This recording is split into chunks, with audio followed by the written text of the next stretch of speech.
Assalamualaikum warahmatullahi wabarakatuh. Halo semuanya, selamat malam. Kali ini saya akan menceritakan sebuah cerita horor mistis yang berjudul Kisah Nyata Pengasuh Kesurupan Menari Ronggeng Sambil Mainkan Bayi Majikan. Dan langsung saja, seperti apa kisahnya. Bagi ibu yang punya anak banyak, tentu sangat repot jika pengurusnya sendirian, apalagi jika sang suami kerja di luar kota dan pulangnya seminggu atau bahkan sebulan sekali. Karena itu banyak ibu-ibu seperti ini yang merekrut pengasuh untuk menemani sekaligus menjaga anak-anak mereka. Seorang ibu muda bernama Sally Sulfi membagikan kisah horor seorang pengasuh bayi yang dia rekrut melalui pembantu rumah tangga ibunya. Pengasuh itu namanya Bi Ani, sementara pembantu yang merekrutnya bernama Bi Eli, kata Sally. Keduanya berasal dari desa yang sama. Waktu itu saya butuh pengasuh bayi karena kakaknya si kembar masih kecil. Mereka cuma beda 11 bulan. Jadi karena keteteran merawat 3 bayi, saya terpaksa rekrut pengasuh bayi yang bisa menginap di rumah, kata Sulfi mengawali kisahnya. Sekedar info, suami Sally hanya pulang seminggu sekali karena dinas di luar kota. Meski tinggal di rumah orang tua, tapi mereka tidak bisa membantu Sally karena faktor usia. Jadi di rumah orang tua Sally itu ada pembantu namanya Bi Eli. Wanita inilah yang mencarikan pengasuh bayi buat ketiga anak Sally. Menurut Sally, pengasuh anak-anaknya itu namanya Bi Eni. Dia satu desa dengan Bi Eli, hanya rumahnya berjauhan. Bi Eli dapat Bi Ani juga dari seorang teman. Jadi meski satu desa, mereka tidak kenal satu sama lain. Waktu pertama bertemu Bi Ani, Sally sebenarnya sudah memiliki perasaan tidak enak. Wanita ini sering terlihat bengong dan pandangan matanya kosong. Namun Sally mengabaikan perasaan itu. Sally pun membagi tempat tidurnya. Dia tidur dengan anak pertamanya yang masih minum ASI dan salah satu dari bayi kembarnya yang bungsu. Sementara Bi Ani, dia minta tidur dengan bayi kembarnya yang besar. Mereka semua tidur dalam satu kamar, hanya beda kasur. Oh iya, Bi Eli sebelumnya minta izin tidak masuk selama 4 hari. Saat Bi Eli absen ini, Bi Ani baru mulai bekerja di rumah orang tuanya Sally. Namun entah kenapa, setiap maghrib tiba, bayi kembar Sally tiba-tiba rewel. Bi Ani pun berusaha menenangkan dengan menggendongnya. Tapi bayi kembar Sally malah tambah keras menangisnya. Seolah-olah anak Sally tidak nyaman berada di gendongan Bi Ani. Di hari keempat, Bi Eli masuk kerja lagi. Saat itulah Sally baru tahu cerita yang sebenarnya tentang Bi Ani.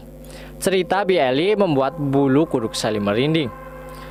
Bun, saya benar-benar minta maaf ya. Sebenarnya Bi Ani itu bermasalah. Saya baru dapat info dari tetangga saya. Ternyata dia sering kesurupan, kata Sally menirukan ucapan Bi Eli. Tentu saja Sally terkejut mendengar kata-kata Bi Eli. Menurut Bi Eli, sebelum bekerja di Sally, Bi Ani pernah jadi pengasuh di rumah seorang dokter. Dia pernah kerja di desa sebelah, jadi pengasuh anak dokter. Orang tua anak ini sibuk, jadi anaknya sering ditinggal berdua dengan Bi Ani, ujar Bi Eli ke Sally. Sally penasaran dengan nasib anak dokter tersebut. Dia juga mulai mengerti kenapa punya firasat tidak enak dengan Bi Ani. Kata Bi Eli, saat mengasuh anak dokter tersebut, Bi Ani tiba-tiba kesurupan. Dia joget-joget ala ronggeng. Balita yang diasuhnya dimain-mainkan seperti golek atau boneka. Karena balitanya nangis ketakutan, Bi Ani malah memukulinya, kata Bi Eli. Sally pun merasa merinding mendengar cerita Bi Eli. Kenapa dia bisa sering kesurupan gitu? Kata Sally ke Bi Eli. Menurut Bi Eli, ayah Bi Ani itu adalah dalang kampung pelosok desa. Dalang di pelosok desa itu banyak melakukan ritual mistis. Jadi dia atau ayah Bi Ani sering bertapa di gunung demi kesuksesan karirnya. Tapi karena ilmunya nggak kesampaian atau nggak kuat, akhirnya imbasnya ke diri sendiri dan anak-anaknya. Jelas Bi Eli. Mendengar penjelasan tentang ayah Bi Ani, Sally semakin merinding dan ketakutan.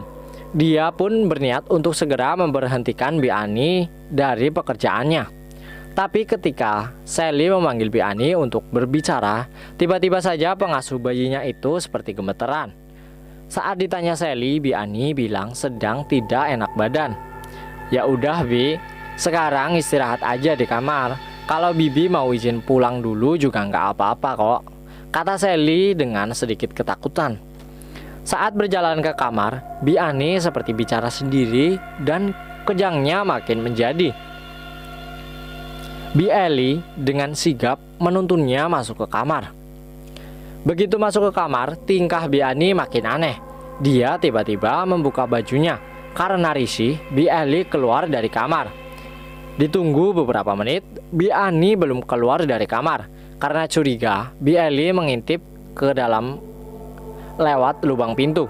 Betapa kagetnya Bi Eli, ternyata Bi Ani sedang menari seperti ronggeng dalam keadaan tanpa busana sama sekali. Ayah kemudian memanggil seorang ustadz untuk meruqyah Bi Ani.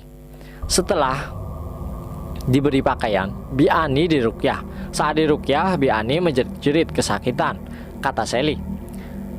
Suasana cukup mencekam. Ustadz bilang bahwa ada jin jahat yang bersemayam di dalam tubuh Bi Ani.